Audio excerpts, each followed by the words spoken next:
Sumainyo ang Panginoon. At sumaiyo rin. Ang mabuting balita po ng Panginoon ayon kay San Juan. Papuri sa iyo, Panginoon. Noong panahong iyon, hinanap ni Felipe si Nathanael at sinabi rito, "Natagpuan namin si Jesus na taga Nazaret, ang anak ni Jose. Siyang tinutukoy ni Moises sa kanyang sinulat sa kautusan at gayon din ang mga propeta." May magmumula bang mabuti sa Nazaret? Tanong ni Nathanael. Sumagot si Felipe, "Halika't tingnan mo." Nang malapit na si Nathanael ay sinabi ni Jesus, "Masdan ninyo ang isang tunay na Israelita. Siya hindi magdaraya." Tinanong siya ni Nathanael, "Ano niyo ako nakilala?" Sumagot si Jesus, "Bago ka patawagin ni Felipe, nakita na kita nang ikaw ay nasa ilalim ng puno ng igos." "Rabay, kayo po ang anak ng Diyos, kayo ang hari ng Israel." Wika ni Nathanael. Sinabi ni Jesus, "Nanampalataya ka ba dahil sa sinabi ko sa iyong nakita kita sa ilalim ng puno ng igos? Makakakita ka ng mga bagay na higit kaysa rito." At sinabi niya sa lahat, "Tandaan ninyo, makikita ninyong bukas ang langit at ang mga anghel ng Diyos ay manikmanaog sa kinaroroonan ng anak ng tao." Mga kapatid, ang mabuting balita ng Panginoon. Pinupuri ka namin, Panginoong Heso Kristo. Meron po ba kayong buhay na pananampalataya? Do you have a living faith? Pero bago po natin ito sagutin sana ng kumpleto, i-define muna natin what is a faith that is truly alive. Well, syempre ang una ay yung pananampalataya na may gawa. At ang pinakabasihan natin dyan ay yung sinasabi sa aklat St. James, patay ang pananampalataya na walang gawa.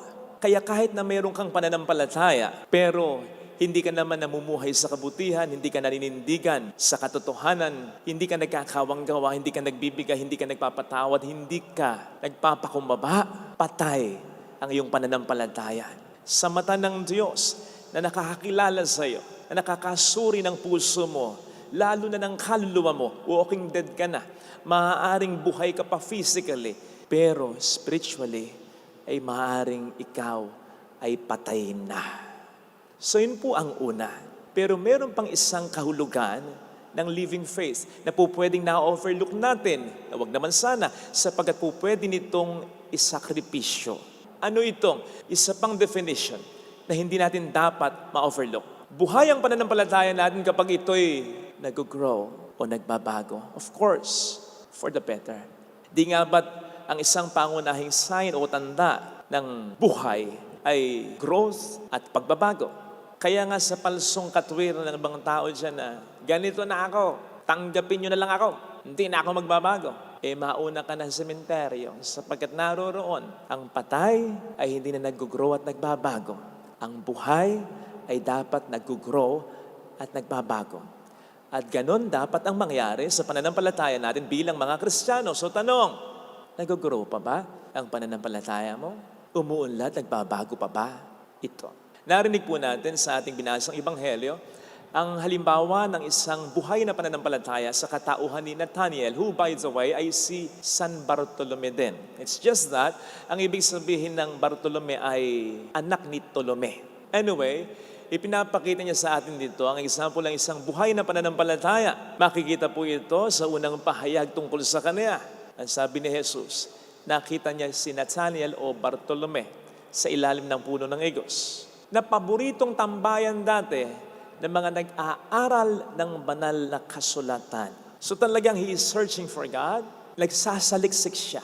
Pinaulad niya ang pananampalataya sa pamamagitan ng pagbabasa at pagninilay ng salita ng Diyos o ng Biblia. Kaya nga, gano'n na lamang ang response niya kay Felipe. Anong sabi ni Nathanael kay Felipe? May mabuti pang pwedeng magmula sa Nazareth? Hindi dahil sa nilalait niya si Jesus. Hindi pa naman niya nakakikilala at hindi nakikita si Jesus. It's just that, maaaring sa lagi niyang pagbabasa ng Biblia at pag-aaral at pagninilay niya, hindi niya mawari hindi niya nakita na ang Mesiyas ay sa Nazareth magmumula. But notice his reaction to the invitation of Philip to come and see Jesus. He did not hesitate. Sumama siya. So ibig sabihin, yung nalalaman niya tungkol sa Mesiyas, ay gusto niyang mas lumalim, mas lumawak at mas umulad pa. Gusto niyang if ever ay madagdagan pa. Kaya nga sumama siya upang si Jesus ay kanyang makasama at makita. Kaya buhay ang pananampalataya niya. Hindi siya nahihirate sa nalalaman na lang niya. Gusto niyang ito'y umulat, magbago at mag-grow pa. Ganon ang isa sa mga senyales ng taong may buhay na pananampalataya. Sana tayo ito. Alam po ninyo, minsan may tukso sa akin na mag-ulit na lang ng homilya, lalo na kapag linggo. Especially kapag pagod na ako, busy ako. Kasi yung gospel reading naman tuwing Sunday ay naulit naman every 3 years. Kasi 3 cycles lang naman yan. 3 taon lang naman yan. And besides, pwedeng yung homilya ko na nakaraang linggo. Nakakalimutan nyo na. Yun pa bang 3 years ago na. Talagang may tukso minsan na magulit na lang. Di naman nila maalala. At may magagawa ba siya? Pero sa awat sa tulong ng Diyos, pinagsisikapan ko talaga lagi kahit ako'y pagod na, kahit busy, to come up ng isang bagong homilya. Ng isang makahulugang homilya. And true enough, sapagkat kung ikukumpara ko po yung mga homilies ko, Sunday homilies, 3 years ago, 6 years ago, 9 years ago, sa Sunday homilies ko ngayon, masasabi ko na much better yung ngayon. Mas malalim. In fact, kapag binabalingan ko minsan, yung mga homilies ko, dati, tagal na. Minsan nahihiya ako eh. Sabi ko, naisermon ko ito. Nagpatawa lang ako. Hindi ko malaman kung anong punto ko. Paligoy-ligoy ako. At nagpapasalamat ako sa Diyos talaga. Sapagkat sa tulong niya, mas lumalalim ang pangunawa ko sa salita niya, mas tumitibay ang pananampalataya ko. Kaya ngayon, pansin ko, lalong-lalo na sa maraming mga tukso ng Diablo, may baon na akong dagdag sa arsenal ko. O hindi nga ba't ang ating Panginoon nang siya'y tuksuhin, may panlaban siya agad eh. Sinusopla niya agad ng demonyo. Nasusulat. Hindi lamang sa tinapay na bubuhay ang tao. Nasusulat. Huwag mong subukin ang Panginoon mong Diyos. May dagdag na akong mga Bible verses, mga insights sa puso at sa isip ko na kapag nandyan na ang panunokso ng Diablo, napangsosopla ko sa demonyo, napangtatahimik ko sa Diablo. Sana pagsikapan natin, sa pananampalataya natin, tayo ay mag-grow din. Ibibigay naman kasi ng Diyos kung hihilingin natin eh. At alam din naman niya na hindi siya mapapahiya kung hihilingin lang natin talaga. Tingnan po ninyo, ang sabi ni Felipe kay Nathaniel, come and see. Ipagyayabang ba natin ang isang tao o isang bagay kung alam natin mapapahiya tayo? Hindi. Sigurado tayo na yung iniimbita natin, kapag natikman yung pagkain, kapag nakita yung lugar, kapag napanood yung movie, masisiyahan. Come and see. Yun yung attitude ni Felipe. Hindi ako mapapahiya sa iyo. When you experience Jesus, masasabi mo talaga, siya ang Mesiyas. Ganun eh. Alam ng Diyos, hindi siya mapapahiya sa atin. If you will only come and see. O hindi nga ba't dinagdagan pa niya dito, yung pahayag ni Felipe kay Nathaniel. Ang sabi niya dito eh, higit pa riyan ang makikita ninyo. Para sa lahat sa atin, sabi pa niya, makikita pa nga ninyong bukas ang langit at ang mga anghel ng Diyos ay manikmanaw sa kanaroon ng anak tao. Ibig sabihin, we will see great things. If we will only come and see, kung pauunladin lang natin sa tulong ng Diyos ang pananampalataya natin. Yun naman ang pangako niya, di ba? Sa Jeremiah 29:13. If you seek me, you will find me. If you seek me with all your heart. Gusto mo ba na ngayong pananampalataya ay tumibay, lumalim, umulat? I'll give it to you. Just seek me with all your hearts. Kaya sa tulong ng Diyos, pagsikapan po natin na patibayin ang pananampalataya natin. Sa papaanong paraan? Sa pamamagitan ng laging pagdarasal, laging pagsisimba, pagninilay ng salita niya. Yes! Kahit na parang ayaw natin gawin, even if we don't feel doing it, sapagkat that's the nourishment of our faith. Brothers and sisters, prayer, ang pagninilay sa salita ng Diyos, going to Mass, at least every Sunday, yan ang nourishment of our faith. Yan ang magpapatatag ng pananampalataya natin.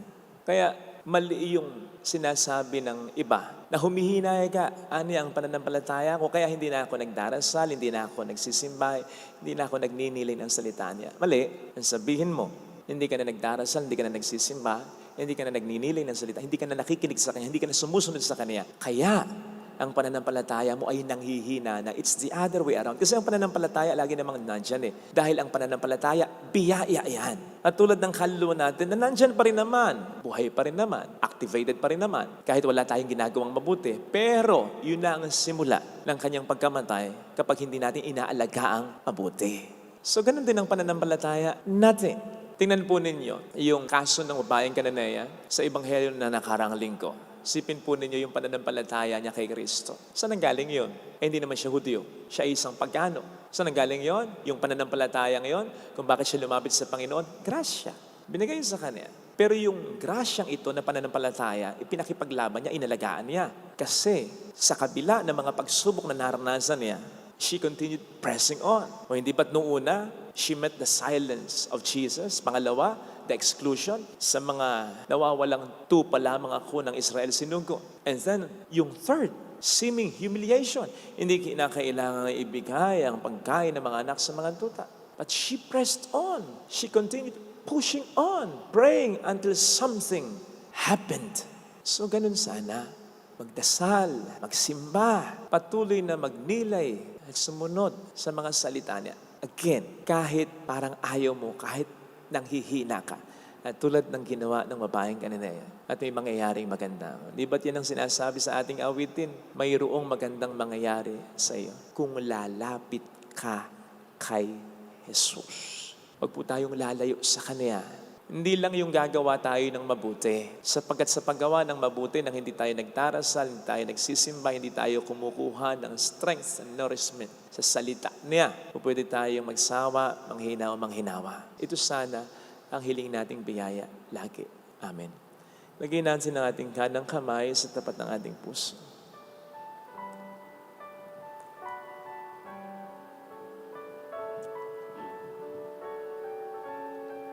Awitin natin, alam kong may magagawa ang Diyos.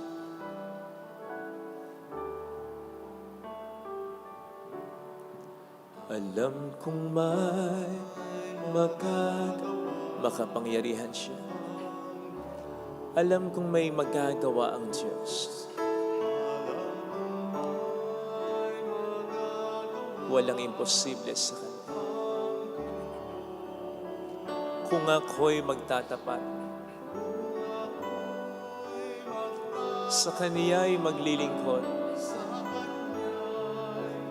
alam kong may magagawa ang Diyos.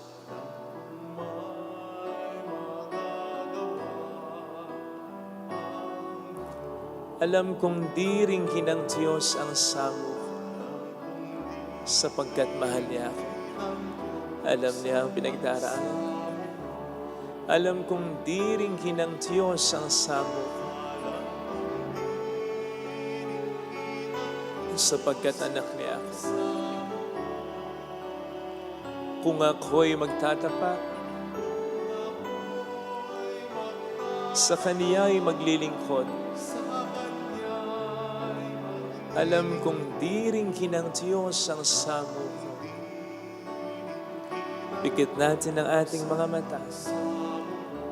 Panginoon, tulungan mo ko na kumapit lagi sa iyo.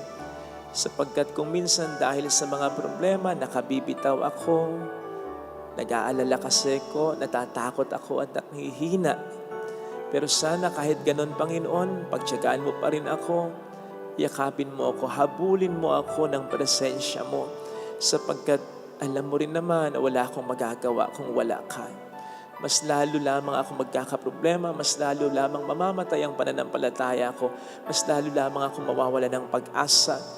Tulungan mo ako, Panginoon, na patuloy na sumampalataya sa iyo. Tulungan mo akong alagaan ko ang pananampalataya na binigay mo. Hallelujah! Panghawakan kong mahal mo ko. Hallelujah! Panghawakan kong may magandang mangyayari sa buhay ko. Siya ay muling babaliksad. Panghawakan kong nandyan ka lang kahit kung minsan ay tahimik ka. Panghawakan kong may ginagawa ka kahit wala pa ako nakikitang magandang resulta. Hallelujah! Lord, help me. Hallelujah! Has mercy on me. Babalik ang Panginoon upang tayo ay kunin. Lagi mo kong imbitahan na magdasal, magsimba, magnilay ng salita.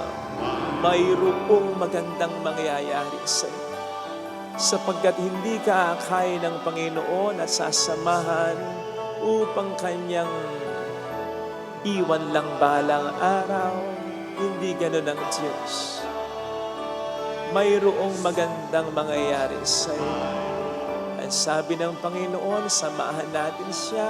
At tulad ng sabi niya sa mga alagad niya, habang naghihirap siya, at sasamahan din niya tayo, lalong-lalo na habang naghihirap tayo, mararamdaman natin ang presensya ni Kristo.